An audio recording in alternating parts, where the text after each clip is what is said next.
Uma consciência sensível funcionará como um monitor de Deus. A consciência nos alerta acerca da qualidade moral daquilo que fazemos ou daquilo que planejamos. E também a consciência, ela foi feita para proibir irregularidades e irresponsabilidades e nos trazer culpa. Aprenda, quando nós falamos de culpa, a maioria tem uma ojeriza, repele, mas a culpa é para a alma o que a dor é para o corpo. Se não houver culpa, não tem conserto. O problema é que a culpa é uma tristeza humana. Essa é a diferença. E o arrependimento é uma tristeza espiritual, divina. Então a culpa, a necessidade de entender sobre a culpa é que a culpa, a ideia é que ela produza arrependimento. Se não houver culpa, não haverá arrependimento. Porque, volto a repetir, a culpa é para a alma o que a dor é para o corpo. Se você se sente culpado, é porque provavelmente seja. Ela é um alarme, então preste atenção. Nós entendemos a consciência de uma forma muito ampla na parte da Bíblia. Ela corrige vergonha, medo das punições futuras, e a própria consciência diz a nós mesmos que nós merecemos quando nós desafiamos nossa consciência. A grande estratégia de Satanás concernente à nossa consciência é corrompê-la, é cauterizar e, se possível, matar a consciência. Meus irmãos, o pecado, ele tem uma vacina contra a consciência. Quando o pecado entra na nossa consciência, ele vai atacar em primeiro lugar a consciência. Porque o homem não pode ser frio a duas coisas. Ele não pode ser frio ao seu pecado e ele não pode ser frio à glória de Deus. O homem, ele tem que ter plena consciência do que é pecado, para que quando ele pecar, ele se arrependa. O fato de você e do irmão e do crente e do salvo ter consciência de pecado é a maior prova que ele nasceu de novo. E te explico. Antes de você ter Jesus, você estava morto em seus pecados e delitos. A Bíblia afirma que não havia um só. Todos pecaram e se perderam.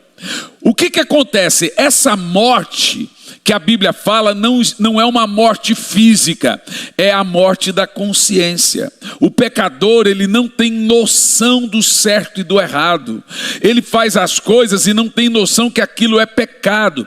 Ele não tem consciência de pecado. Quando você vem para Jesus, a primeira coisa que acontece é o chamado novo nascimento. O que é novo nascimento? É a ressurreição da consciência. Agora essa pessoa que nasceu de novo, ele terá uma consciência de Cristo e uma consciência de pecado.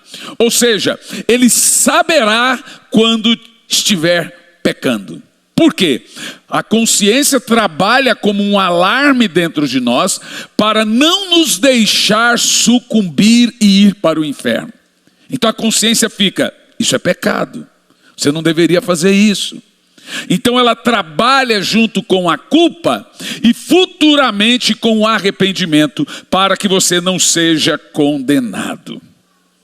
Por isso que a grande estratégia do diabo é corromper a consciência, cauterizar a consciência. O que é cauterizar a consciência? É pecar e nem chorar mais. É pecar e nem sentir vontade mais de mudança. E a ideia do diabo é, depois de cauterizar, matar de novo a consciência. De acordo com a Bíblia Sagrada, o que é consciência? As Sagradas Escrituras nos revelam vários tipos de consciências. Olha que coisa interessante. Não tem só um tipo de consciência. Tem vários tipos de consciência. E ela não só revela os vários tipos de consciência, como o papel de cada consciência. Vamos aprender. O texto lido como base foi: porque a nossa glória é esta, no testemunho de nossa consciência, que com santidade, sinceridade de Deus, não com sabedoria humana, mas na graça divina, temos vivido no mundo e mais especialmente para convosco. O que o apóstolo Paulo está dizendo aqui nessas palavras? Primeiro, Paulo está enfrentando acusações severas e desonestas dos irmãos de Corinto. Pois, por várias vezes, Paulo promete voltar na igreja de Corinto, mas ele não consegue. Veja, o apóstolo Paulo viajou o mundo dentro de barcos, e por várias vezes foi dentro de barcos escravagistas. Ele foi galês, por exemplo, é aqueles que ficam no fundo do barco remando com a corda no tornozelo, com aço no tornozelo. Então Paulo ficava 1 ano dentro de um galês, ele ficava 6 meses. Então a igreja de Corinto começou a acusar o apóstolo Paulo de abandono. E isso feriu muito o apóstolo Paulo. Eles falavam que ele era mentiroso, porque ele mandava cartas dizendo que logo iria visitá-los. Mas ele não conseguia, porque ele ficava preso por muito tempo. E em vez dos irmãos orar pelo apóstolo Paulo, ficar com esse mimimi, parece os crentes de hoje.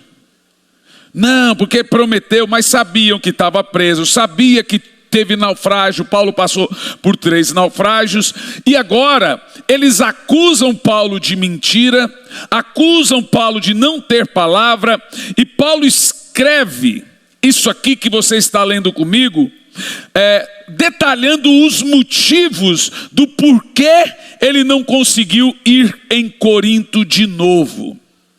Mas mesmo assim, mesmo ele explicando que passou naufrágio, mesmo ele explicando que foi picado por uma serpente, mesmo ele explicando que foi açoitado por 195 vezes, os irmãos mimizentos de Corinto, do coração ceboso e peludo, não acreditaram nele.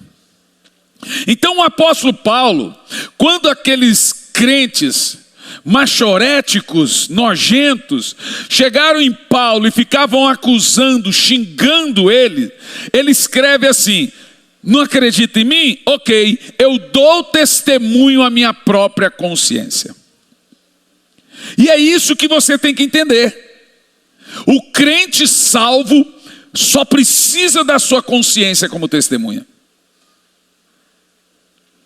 Por isso que Deus não gosta e não permite que o crente a si mesmo se justifique, a si mesmo se defenda de acusação, porque ele já tem um defensor que é Cristo, e ele tem sua própria consciência como testemunha. A autodefesa pode se caracterizar uma justiça própria, da qual a palavra condena. Então Paulo, ele vai firme, ele diz: eu dou testemunho à minha própria consciência. Não vou jurar para vocês que estou falando a verdade. Minha consciência sabe. Mesmo porque crente não jura. Então, para o apóstolo Paulo e os escritores do Novo Testamento, era muito importante que todo crente tivesse uma consciência limpa. A ideia é: crente não consegue ser um bom crente com culpa. Crente não consegue ser um bom crente com a consciência suja. Então a Bíblia vai nos falar dos tipos de consciência, e ela vai nos ensinar como limpar a sua consciência e vencer a acusação do diabo. Vamos ver aqui alguns versos na Bíblia acerca de como a Bíblia lida com a consciência, para futuramente vencermos as acusações do diabo. Atos 23:1, Paulo diz: irmão, eu tenho vivido a minha vida perante Deus e em toda boa consciência até esse dia. Paulo usa o termo boa consciência. Em Romanos 9:1, Paulo afirma: estou falando a verdade em Cristo, não estou mentindo, a minha consciência dá testemunho no Espírito Santo. Agora Paulo já está dizendo que o Espírito Santo está dentro da consciência dele e ela está dando testemunho a ele mesmo. A ideia bíblica é: mais importante do que você provar para alguém alguma coisa, você provar para você mesmo. Lá por volta de 2006, 2007, que eu lidei severamente, fui agressivo com a pornografia. Uma das coisas que me fez lutar e vencê-la foi o fato da minha consciência.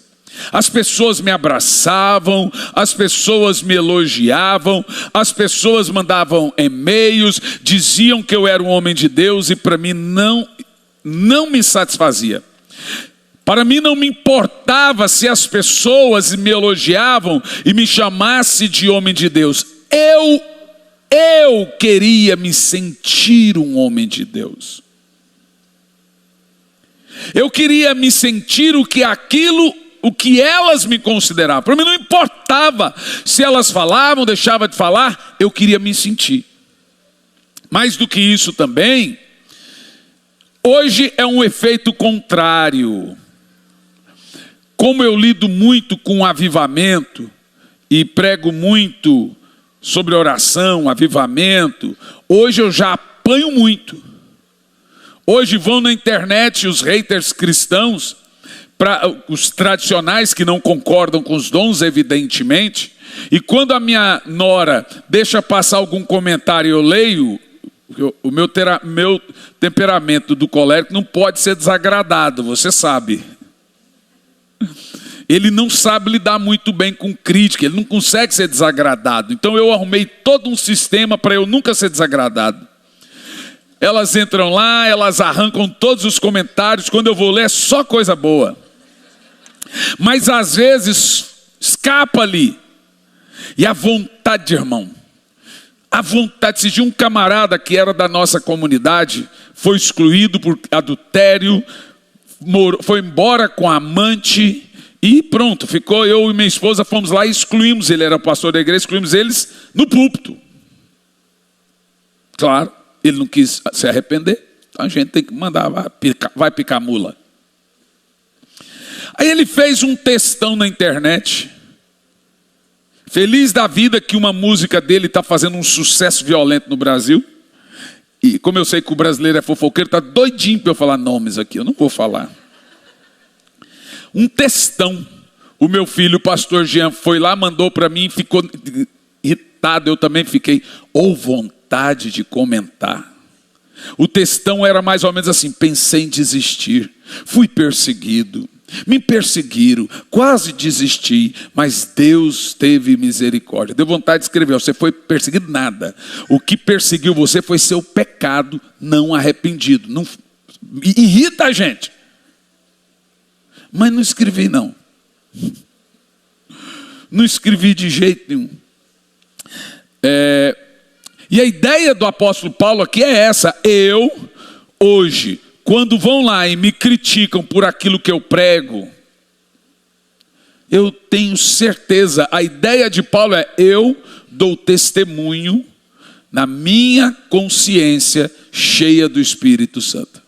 Então hoje, diferente daquela época, eu não preciso provar nada para ninguém, eu não preciso me justificar. O reino de Deus está avançando e aqueles que creem no poder do Espírito estão recebendo. Não é verdade? A consciência, diz aqui Paulo, estou falando a verdade em Cristo e não minto. A minha consciência dá testemunho no Espírito Santo. Por quê? Porque é dentro da consciência que o Espírito Santo mora. Fazendo o quê? Convencendo do pecado, justiça e juízo. E ele faz isso dentro de uma consciência nascida de novo, regenerada. Que coisa poderosa, né, gente? Que coisa tremenda. Em 2 de Paulo a Timóteo, capítulo 1, verso 3, o apóstolo diz assim: eu agradeço a Deus a quem eu sirvo, como fizeram os meus ancestrais, com uma consciência limpa. Você já viu que já teve vários termos para consciência: boa consciência, consciência no espírito e consciência limpa. Em Hebreus 13:18, o escritor diz assim: ore por nós, para que nós tenhamos uma consciência limpa. Então, como a Bíblia define consciência? Em minha humilde definição, entendo que consciência não é um júri final do cristão, mas é uma importante testemunha para trazer ao tribunal quando você for acusado. Viu só? A consciência não é juiz, é sua testemunha. Quando você é acusado, você traz ao tribunal a sua própria consciência. Ou seja, a consciência é a faculdade dentro do ser humano que avalia o que é bom e o que é mal em nós. É isso que a palavra consciência significa, tanto no grego como no latim. Você quer ver? A palavra consciência no grego é suneidesis, que quer dizer conhecer com. No hebraico, quer dizer, no latim, a palavra consciência é cons-ciência, de onde a gente trouxe a palavra inteira consciência. E quer dizer saber com. No hebraico a palavra é leb, L-E-B, leb, normalmente traduzida por coração. Quando você lê na Bíblia a palavra coração, não está falando do músculo, está falando da consciência. Por isso que a gente diz sentir no coração, é sentir na consciência. O músculo não sente, o músculo não ama, o que sente, ama e reage é a consciência.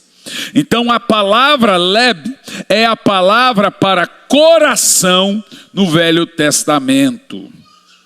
Quando Moisés diz que Faraó endureceu o coração, em Êxodo 8:15, ele estava dizendo que Faraó endureceu a consciência e agora ele não se arrepende mais. Quando a Bíblia fala de um coração enternecido, em 2 de Paulo aos Coríntios 34:27, ela se refere a uma consciência sensível. Coração enternecido é consciência sensível. Em Salmos 7:10 diz: os de coração puro são os de consciência pura. Quando Davi orou em Salmo 51:10, ele disse: cria em mim, ó Deus, um coração puro e um espírito reto. O que Davi está dizendo é que ele estava procurando ter uma vida de uma consciência purificada. Irmãos, eu já fiz muita coisa errada na minha vida, no início do meu ministério. Eu não tinha discipulador, não tinha pastor, e quando você anda sozinho, você erra. E eu agradeço a Deus que naquela época não tinha internet, porque eu pregava muita besteira, senão seria pratos cheios para o Fuxico Gospel. Ainda bem que eu cresci na hora certa. Esses dias um pastor estava falando mal de mim, vieram me contar, falou de mim? Falou o quê? Falou isso. Ufa, ainda bem que ele não sabe o resto.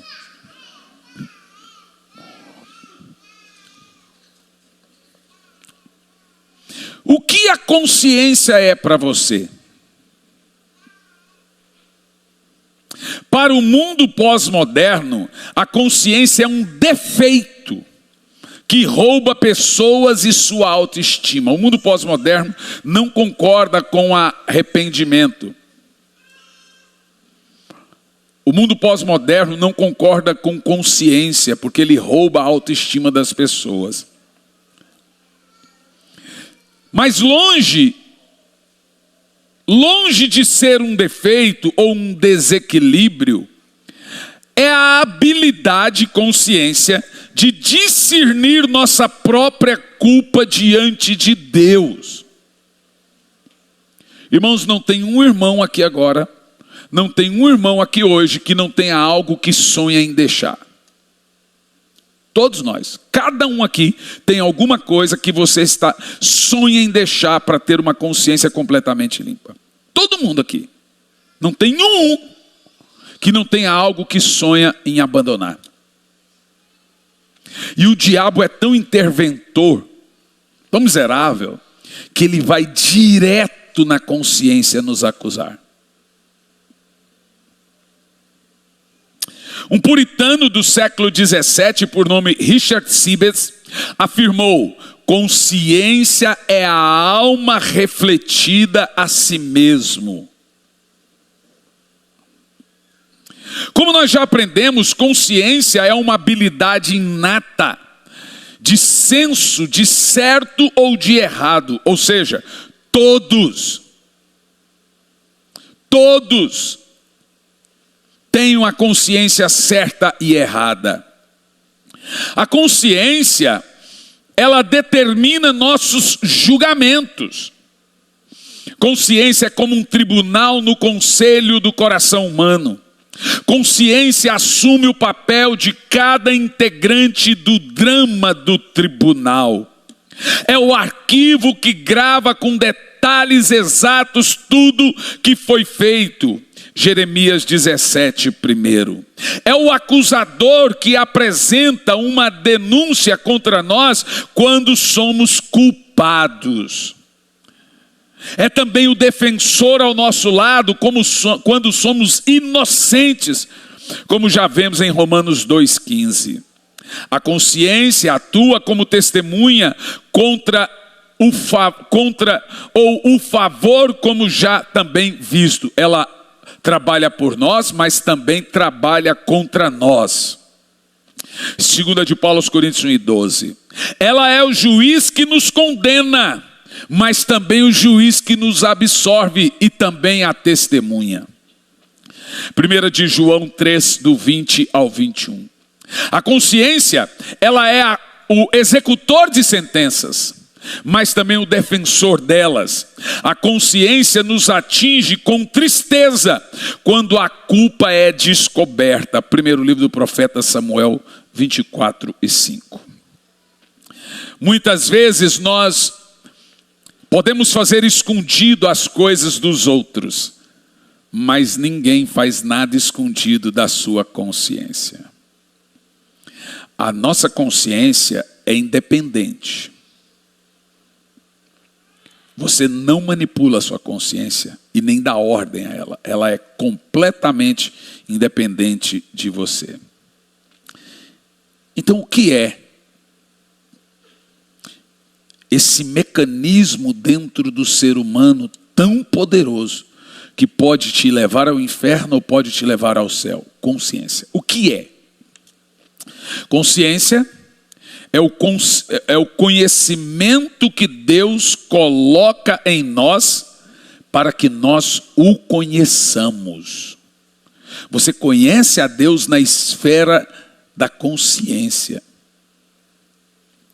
Deus usa, olha que coisa poderosa, Deus usa o Espírito Santo para afetar nossa consciência.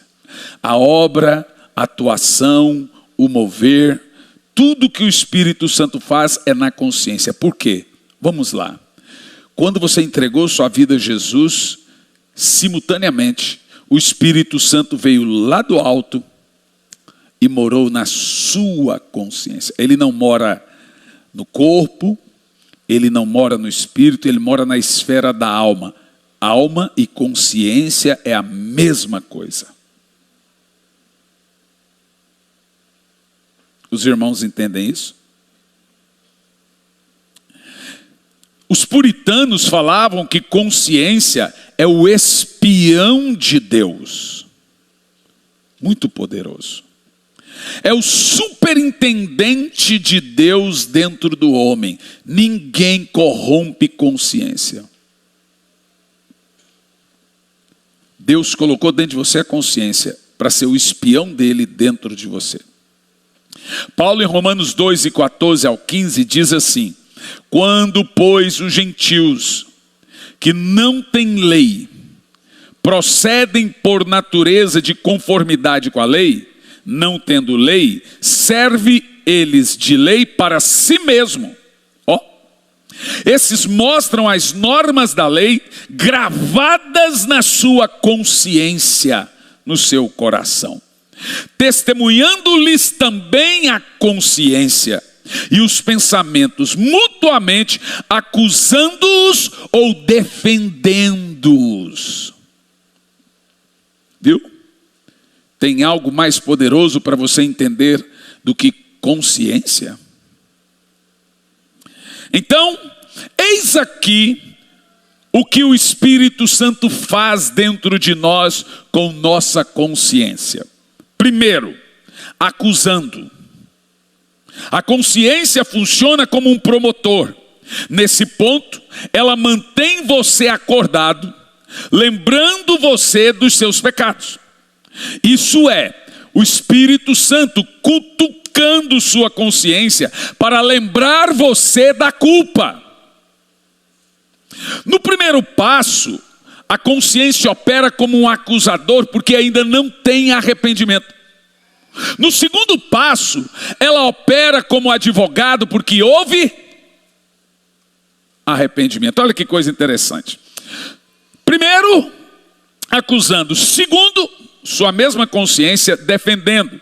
Nesse caso, funcionando como um advogado de defesa. Nesse ponto, ela te permite enfrentar as acusações do diabo e ajuda você a enfrentar as acusações também dos seus inimigos. Essa consciência de defesa, ela te diz que você está correto, mesmo quando todo mundo diz que você está errado. Percebeu? Enquanto não tem arrependimento, ela trabalha na acusação. Você é culpado, você pecou e você está indo para o inferno. Mas quando tem arrependimento, agora ela vai trabalhar te defendendo. Não, você não tem mais culpa. Jesus levou sobre si seus pecados. Não há condenação para aqueles que estão em Cristo. Aí já é a própria consciência te defendendo. Então nós sabemos que a consciência tem dupla função: acusar ou defender. Porém, por mais importante que seja a consciência, ela também pode falhar. É pouco, é raro, mas falha. Por isso que a Bíblia fala de várias categorias de consciência, gente. Não tem só uma consciência, tem várias. Vamos falar de algumas. Primeira consciência na Bíblia: má consciência. Hebreus 10 e 22 diz assim: acheguemo-nos a Deus com um coração sincero e com a absoluta certeza de fé, tendo os vossos corações aspergidos para nos purificar de uma consciência má e os nossos corpos lavados com água. Consciência má. Meus irmãos, má consciência é ter uma consciência dos erros, mas mesmo assim não ter força para mudança. A primeira consciência que a Bíblia fala é de uma má consciência.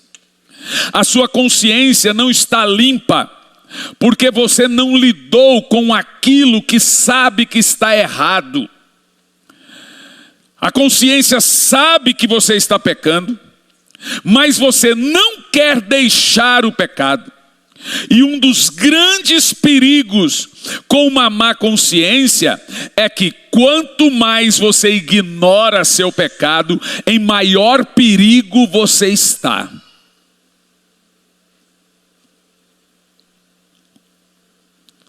Olha que coisa interessante.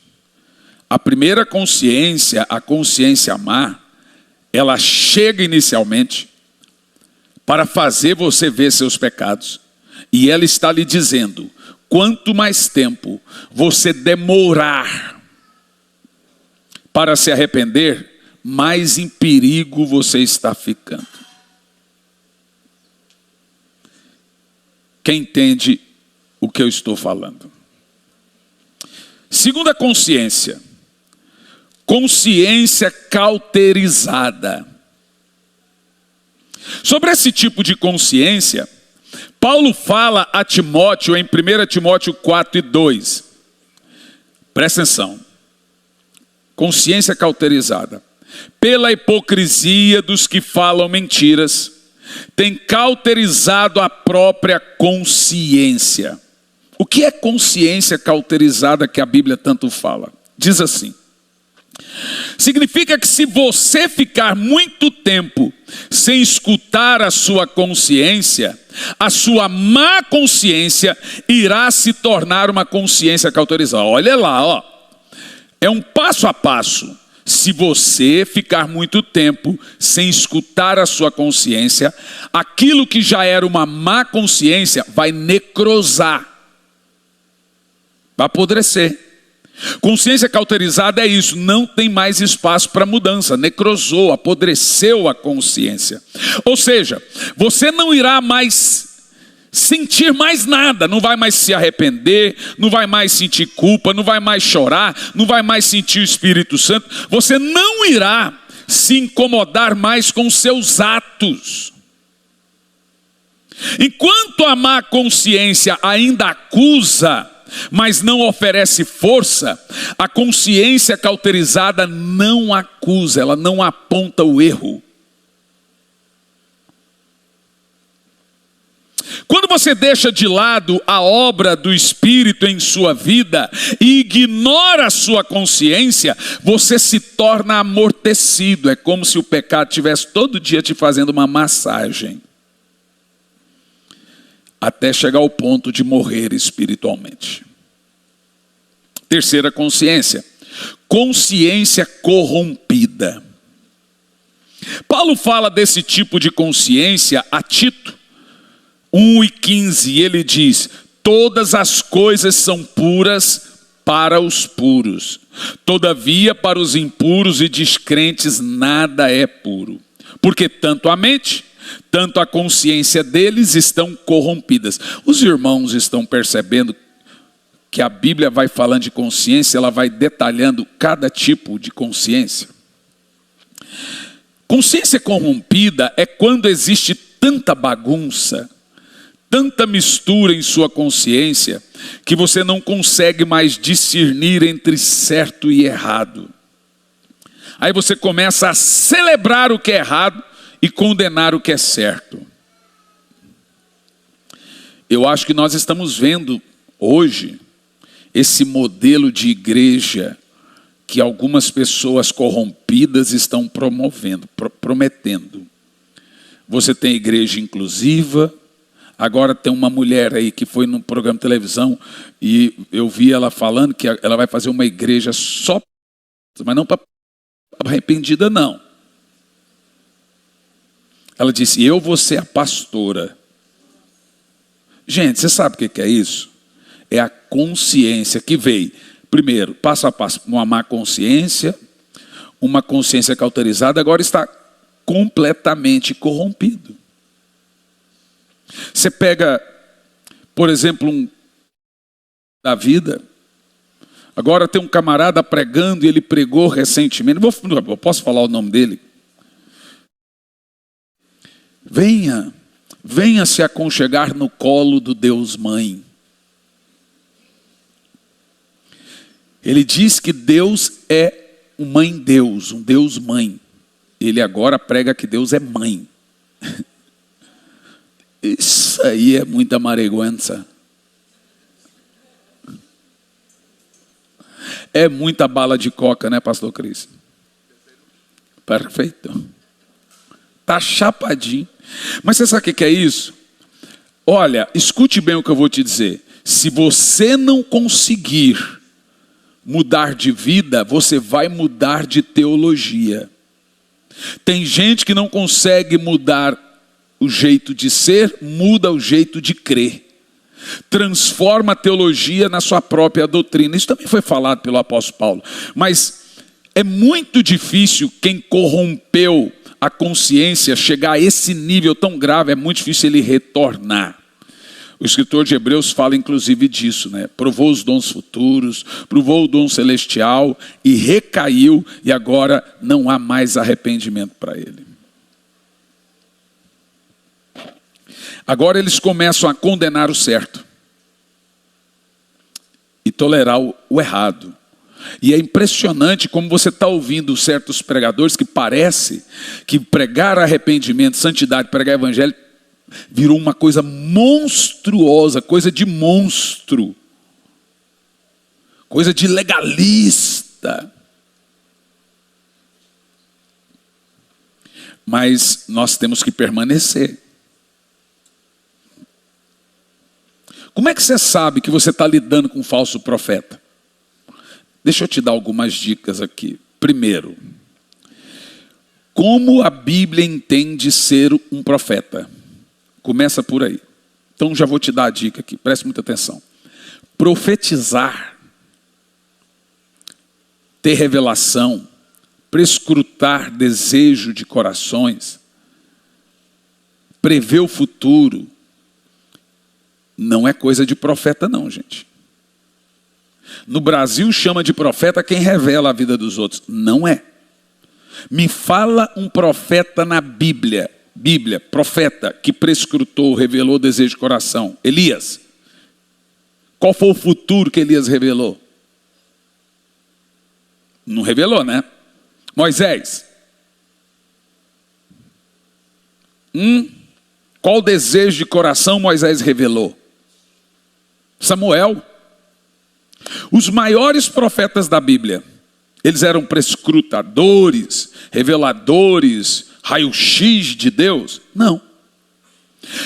Deixa-me te explicar uma coisa comum aqui, para você não ter sua mente cauterizada com as coisas erradas. Existem 3 tipos de dons na Bíblia. Existe o dom de Deus, existe o dom de Jesus, de Cristo, e existe dons do Espírito. Vou te explicar a diferença. Isso que eles fazem, profetizando e revelando e etc., não significa que são profetas. Isso é dom de profecia. Dom do Espírito. Então você tem dom de Deus, que é a salvação. Você tem dom de Cristo, que é o Espírito profético. É ser profeta. E você tem os dons do Espírito. Eu te explico. Nós definimos um falso profeta hoje por aquilo que ele fala. Quer dizer, se ele profetizou e não cumpriu e deu errado, ele é um... Não é isso? Mas não é isso que a Bíblia mostra. Vou te dar a dica. Tem um monte de falso profeta na Bíblia que nunca errou uma profecia. E tem um monte de profeta na Bíblia que muita coisa que eles profetizaram não se cumpriu. Jonas. Jonas profetizou que o povo iria morrer. Morreu? Não morreu. Jonas foi falso profeta? Não. Deus está acima até da profecia de seus profetas. E você encontra, vamos lá, profetas que profetizaram e nunca erraram, mas a Bíblia chama eles de falso profeta. Por exemplo, Balaão nunca errou uma profecia, gente. Balaão chega a revelar Jesus, o nascimento. Fez um prognóstico. E ele chega a profetizar o retorno de Cristo. Só foi batata. Nunca errou. Inclusive, quando, na profecia que ele diz para o rei de Moab, ele disse: olha, manda mulheres se deitar com os judeus, que aí eles vão pecar. Até isso ele acertou. Mas a Bíblia chama ele de um falso profeta. Você lembra daquela profetisa, a pitonisa que profetizou Paulo? Ela não errou não, gente. Paulo calou ela, não foi por causa da profecia. Foi porque ele discerniu o coração dela. Que ela era uma feiticeira. Então, ela diz: eis aqui um grande homem de Deus. Errou não. Então você vê. O que caracteriza na Bíblia um falso profeta? primeiro, diz de acordo com a Bíblia, ele só vai falar aquilo que você gosta de ouvir. Esse é o sinal de tudo. Ele é bajulador. A palavra profeta na Bíblia é a palavra proclamador. O profeta, ele tem o Espírito de Cristo. Aí vem os dons de profecia. E aí eu vou dizer uma coisa para você. Todo crente na Bíblia, ele deve buscar o dom de profecia. 1 Coríntios 14, primeiro, busque os melhores dons e principalmente que profetizeis. Moisés, Meldade e Edade estavam profetizando dentro da tenda. Josué viu, ficou bravo, chamou Moisés. Moisés, tem uns malucos ali fazendo o que você faz, profetizando. Moisés ficou bravo com Josué, falou assim, por acaso você tem que defender meus negócios? Moisés diz assim, Deus quer que todos profetizeis. De acordo com esse texto, o dom de profecia é um dos maiores na Bíblia. Mas é dom. Não significa que você é profeta porque você vai profetizar. O profeta tem o dom de Cristo. O primeiro profeta é Abraão. A Bíblia chama ele, é Abraão. Quantas profecias Abraão fez? Noé era profeta? Noé trouxe uma palavra de juízo, mas não prognosticada. Você sabe por que eu digo isso? Porque nós estamos vendo no Brasil uma demanda de supostos profetas do Pix, cheio de profecias. E aí as pessoas vêm para mim e dizem, mas pastor, ele acertou. Balaão também. E o povo vai nessa embarcada porque o cara revela coração, revela CPF, revela nome de rua, revela tudo. Ele pensa que aquilo é sinônimo que aquele é um profeta de Deus. Elias não profetizou, Eliseu não profetizou, Abraão não profetizou, Moisés não profetizou, Noé não profetizou. Os profetas menores então, o que eles faziam? Eles proclamavam. Uma outra coisa que profeta faz, que um falso profeta não vai fazer, é confrontar pecado e pecadores. João nunca profetizou, mas confrontou Herodes. Elias não profetizou, mas confrontou Acabe e Jezabel. O profeta, irmão, ele não tem medo de perder a sua cabeça. Já o outro, ele é ganancioso, tudo é lucro, como Geazi, e bajulador. Eu espero que isso tenha te ajudado, para você não cair no conto do vigário, dos profetas do Pix. E esse tipo de gente, mencionei isso, são os de consciência corrompida. Ninguém muda mais eles. Não muda mais. Consciência fraca. Essa que é importante falar. Agora é um ponto muito importante, porque em 1 Coríntios 8, do 7 ao 12, Paulo nos explica dizendo, entretanto não há conhecimento em todos, porque alguns por efeito das familiaridades até agora com o ídolo, ainda comem dessas coisas, como a eles sacrificadas, e como a consciência deles é fraca, passam a contaminar-se. E ele diz, não é a comida que nos recomendará a Deus, pois nada pertencemos se não comermos, e nada ganharemos se comermos. Vede, porém, que essa vossa liberdade não venha de algum modo a ser tropeço para os fracos. Olha como isso aqui é grave. É o crente que fala assim, o problema é dele. Não devo nada para ninguém, então eu vou beber. Ele está falando isso aqui. Ele está falando que comer carne sacrificada aos ídolos, orada, tal, não é pecado. Mas Paulo diz assim, olha o que ele diz assim, vede porém que a vossa liberdade, que nós somos livres pela graça, não venha de algum modo ser tropeço para os fracos. Porque se alguém te vir à mesa de ídolo comendo essa carne, não será ele, olha o que ele diz, não será a consciência do que é fraco induzindo a participar de comidas sacrificadas a ídolos? E assim, por causa do teu saber, parece o irmão fraco pelo qual Cristo morreu, e deste modo você está pecando contra o irmão fraco, golpeando a consciência fraca e nova dele. O irmão novo na fé tem uma consciência bebê e fraca.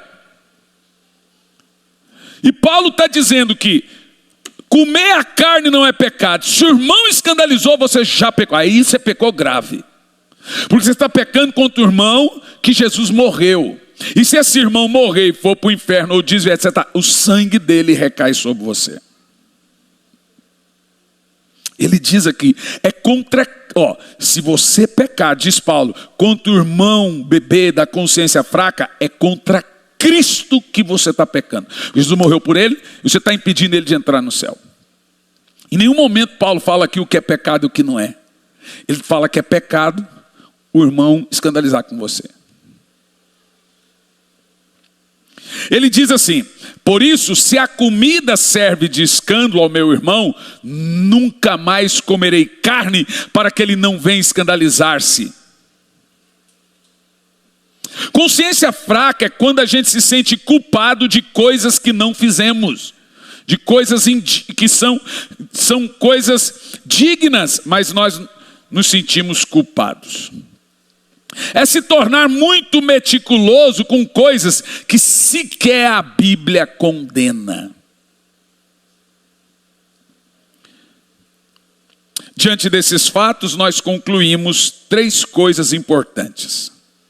A primeira, você precisa ouvir sua consciência. Não importa onde você entra, não importa o que você esteja fazendo, não importa se você esteja assistindo, a consciência faz na hora. Então, e não é o diabo, irmão. Você precisa, escute bem, consciência é o espião de Deus. Você precisa ouvir sua consciência. A nossa consciência é o próprio Espírito Santo dentro de nós. Ou seja, ignorar sua consciência está em grande perigo. Você precisa ouvir sua consciência. A Bíblia diz: quando ouvires a voz do Espírito, não endureçais o coração ou a consciência. Segundo, volte-se para Cristo quando sua consciência diz que aquilo que você fez está errado. A consciência pode tanto nos prevenir de pecados, como também, depois de pecarmos, ser usada como acusador ou advogado. Em 1 de João 1,9 diz: se confessarmos nossos pecados, Ele é fiel e justo para nos perdoar os pecados e nos purificar de toda injustiça. Como nós já lemos, o escritor de Hebreus fala que através do sangue de Cristo, nós podemos ser limpos de uma consciência má ou impura. A consciência foi feita para ser nossa amiga, porque ela nos leva à cruz. A consciência arrasta a gente pelo cabelo e joga aos pés da cruz. Deus não quer levar você ao desespero. Ele quer levar você a Ele. A pregação, ela precisa mirar a consciência das pessoas. Pregação é uma consciência falando com outra consciência. Não há nada que nos faça refletir mais e voltar à consciência do que a pregação. Por isso, pregação é pessoal, apaixonante, suplicante. É uma mente suplicando a outra. E terceiro e último, viva sem se sentir culpado. 1 Coríntios 4,4, Paulo afirma: porque de nada me acusa a consciência. Contudo, nem por isso me dou por justificado, pois quem me julga é o Senhor. Como limpar consciência? Primeiro, confesse e abandone o pecado. Provérbios 28,13, o que encobre suas transgressões jamais prosperará, mas o que confessa e deixa encontra misericórdia.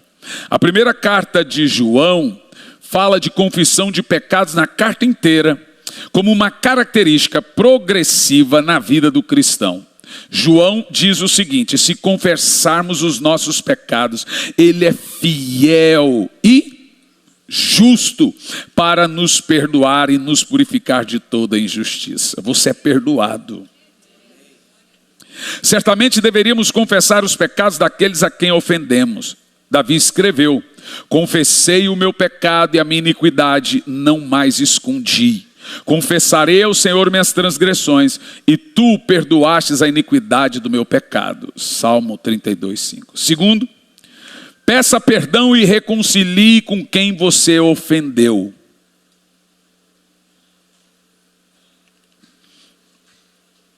Mateus 6, do 14 ao 15, Jesus diz: porque se perdoares aos homens seus pecados, também vosso Pai Celeste vos perdoará. Porém, se não perdoares, também o vosso Pai que está no céu não lhe perdoará. Pesado esse texto, hein? Mas fala de Jesus. Terceiro, faça reparação de erro, restituição.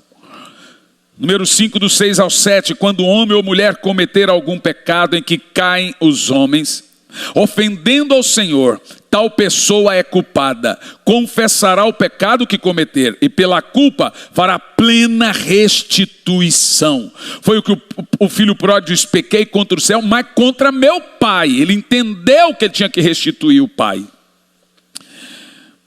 Em quarto, faça rapidamente a limpeza da sua consciência. Como é que é isso? Atos 24:16. Por isso também me esforço por ter sempre consciência pura diante de Deus e dos homens. É isso que é consciência. Não adianta ser só diante de Deus, diante dos homens eu tenho a consciência limpa e pura.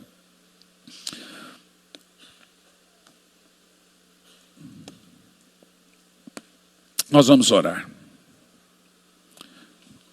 Curva a sua cabeça, medita naquilo que você ouviu e ore por 2 minutos, confessando ao Senhor, pedindo perdão. Como eu te disse, não tem uma só pessoa aqui que não tenha algo para deixar. Esse é o momento. Oremos, ore. Ore aí no seu lugar. A Bíblia diz: examine-se, pois, o homem a si mesmo, tome da ceia. Faça um exame aí agora.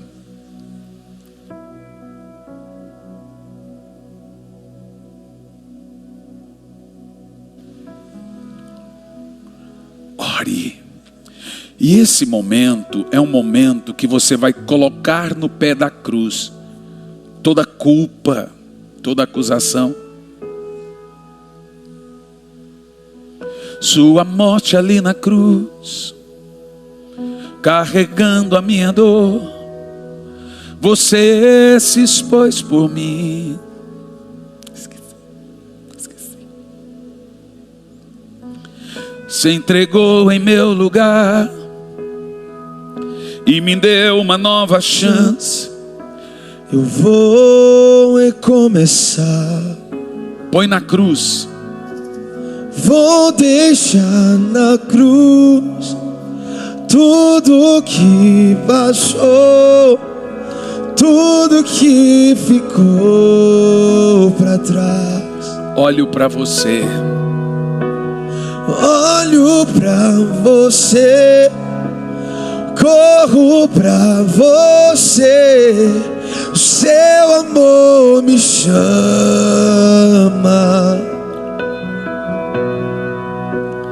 Eu dependo desse amor, seu amor, mais que tudo.